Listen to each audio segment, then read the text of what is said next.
Back in the mid-1980s, my parents sold our family house on Long Island. While my parents were getting the house ready for sale, they concentrated on two important areas.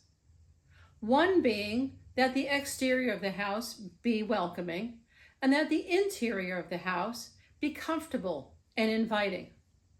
My parents were setting the stage for their potential buyers. They were staging the house.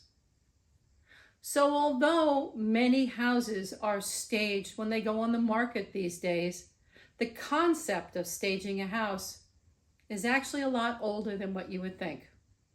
My parents always joked that their house never looked so good as just before it went on the market. Please remember to like my video, subscribe to my channel, and I'll see you again next week.